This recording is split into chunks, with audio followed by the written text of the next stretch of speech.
नमस्कार, स्वागत है आप सभी का कार्यक्रम स्वस्थ विचार में और मैं हूं आपके साथ पीटी पवार।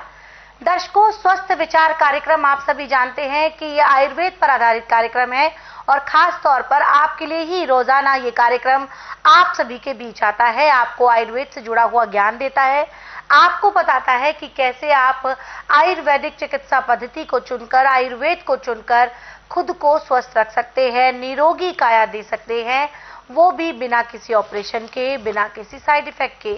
और आप जानते हैं इन सभी विषयों में हमारा मार्गदर्शन करते हैं असाध्य रोग निवारक गायत्री सेठ पंडित श्री लक्ष्मण दास रतन भारद्वाज जी। तो आइए मिलकर स्वागत करेंगे गुरुजी का। गुरुजी, आपका बहुत बहुत स्वागत है। नमस्कार। नमस्कार दर्शकों, ये जो कार्यक्रम हम रोज लेकर आते हैं आपके बीच, इस कार्यक्रम में रोजाना एक रोग से जुड़ा हुआ आपको ज्ञान दिया जाता है, उसके लक्षण बताए जाते हैं और ये बताया जाता है कि कैसे आप आयुर्वेदिक विधि द्वारा इस समस्या से हमेशा के लिए छुटकारा पा सकते हैं। इसी कड़ी में आज हम बात करेंगे हकलाने तुतलाने की समस्या को लेकर। बहुत सारे लोगों को ये परेशानी होती है कि अचानक से बोलते बोलते वो हकलाने लगते हैं, अटक अटक के बोलते हैं, या फिर जो उनकी जुबान होती है वो साफ नहीं होती है। बहुत सारे लोगों को अपनी बात समझाने में उन्हें तकलीफों का सामना करना पड़ता है।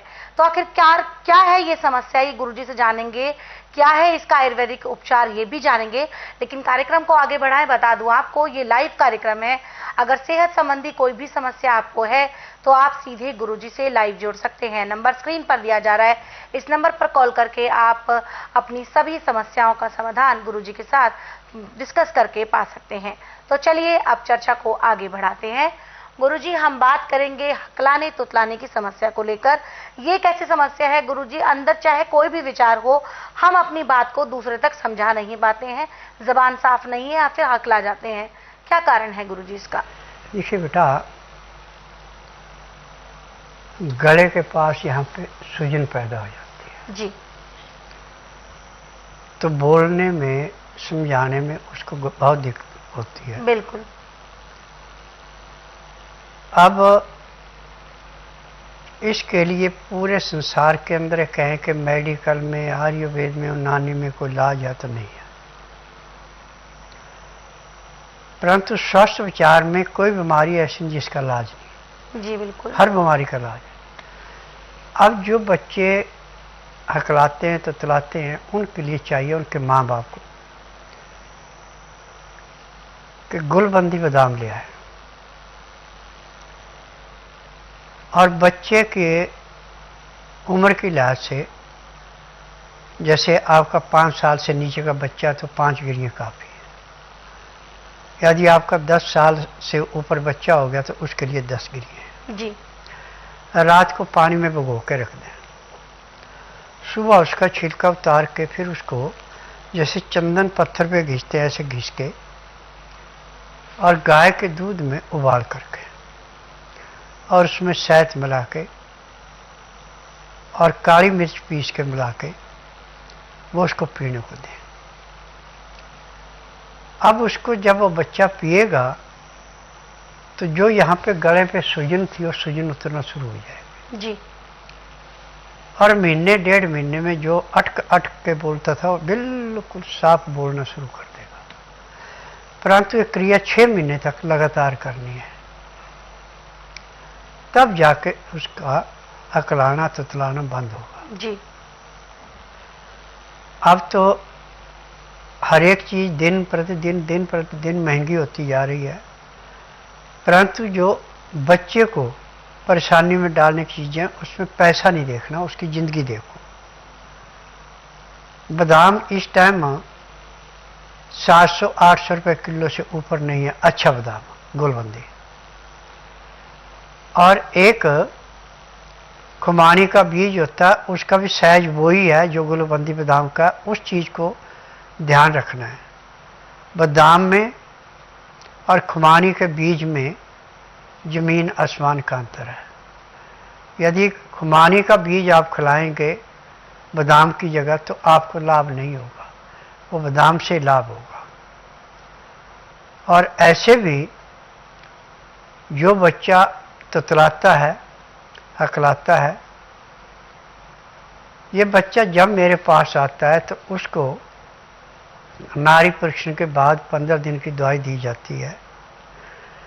15 दिन में बच्चे के अंदर 35 से 40% आराम लिया जाता है। 2-2.5 महीने में वो बिल्कुल साफ बोलना शुरू कर देता है। और मेरे पास हर महीने 8 से 10 बच्चे ऐसे आते हैं और किसी का विचार 1.5-2 महीने से फालतू नहीं हुआ। आज वो बच्चे बिल्कुल ठीक है, परंतु वो इंटरव्यू देने में संकोच करते हैं कि जब कल को हमारे रिश्तेदारों को पता लगेगा या मिलने वालों को कि हकलाता है तुतलाता है, तो उसके बारे उन्होंने किसी ने इंटरव्यू नहीं दिया। और बाकी जो भयंकर रोग होते हैं जिनको डॉक्टरों ने, हकीमों ने, सब ने जवाब दे दिया और ठीक होते हैं, वो ही टीवी के माध्यम से आके अपना इंटरव्यू देते हैं। और आज मैंने पूरे संसार से एक निवेदन किया है कि जिसका उपचार कहीं नहीं उसका उपचार मेरे पास है। और ये उपचार इतना पावरफुल है कि जिस दिन रोगी आता है उसी दिन उसको कम से कम 10 से 15% आराम तो परमानेंट मिल जाता है और महीने 1.5 महीने पूर्ण रूप से स्वस्थ होकर दवाइयाँ बंद हो जाती। मेरे आश्रम की दवाई सारी उम्र नहीं खानी पड़ती क्योंकि मैं नाड़ी वैद्य हूँ। मुझे 10,000 जड़ी बूटियों की पहचान है जिनसे दवाइयाँ बनाता हूँ। ये दवाइयाँ रजिस्टर्ड है, पेटेंट है, इनका साइड इफेक्ट कोई नहीं है। जी, सभी दवाएं जो हैं पूर्णतः आयुर्वेदिक है और यही वजह है कि इनका कोई भी साइड इफेक्ट नहीं है। तो दर्शकों, आप भी चाहते हैं अगर आयुर्वेदिक विधि द्वारा पूर्ण रूप से स्वस्थ होना, बिना ऑपरेशन के स्वस्थ होना, तो उसके लिए स्वस्थ विचार आश्रम में आपका स्वागत है।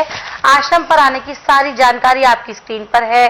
फिर भी कोई शंका है, आपके मन में कोई भी सवाल है, तो आप हमें कॉल कर सकते हैं उन 4 नंबर पर जो इस वक्त आपकी स्क्रीन पर दिए जा रहे हैं। इसके साथ साथ दर्शकों, अगर आप गुरुजी द्वारा लिखित पुस्तकें मंगवाना चाहते हैं, पुस्तकें स्वस्थ विचार, घरेलू नुस्खों का खजाना है ये किताबें, अगर आप इन्हें मंगवाना चाहते हैं तो आपको जो स्क्रीन पर इस वक्त नंबर दिए जा रहे हैं इन पे कॉल करना है। इनके माध्यम से आप घर बैठे अपनी पुस्तकें प्राप्त कर सकेंगे और अपने साथ साथ अपनों का उपचार कर सकेंगे। कोई जानकारी आप लेना चाहते हैं तो नंबर स्क्रीन पर दिए जा रहे हैं। स्वस्थ विचार आश्रम की बुधवार को छुट्टी होती है, आने से पहले इस दिन का भी विशेष ख्याल रखें। यहाँ पर गुरुजी एक व्हाट्सएप मैसेज हम ले लेते हैं। ये व्हाट्सएप मैसेज हमें आया है, नाम है इनका पंकज कुमार जी, जो कि रहने वाले हैं गंगानगर राजस्थान से। कहते हैं कि गुरुजी मेरा एक्सीडेंट हो गया था, छाती से नीचे का हिस्सा बिल्कुल सुन्न है, आपको दिखाना चाहता हूँ। देखिए, आप बुधवार छोड़कर गुरुवार से लेकर मंगलवार के बीच में कभी भी आ सकते हैं, परंतु यहाँ आने का नियम है जिस दिन आपने आना उस दिन रात्रि 10 बजे तक खा पी के दातन कूला करके बड़ी इलायची मुंह में रख के चूसते रहना। सुबह जब तक मैं नाड़ी परीक्षण करूं 1 बूंद भी पानी मुंह में नहीं डालना, ना कुछ खाना। 9 से 10 के अंदर अपना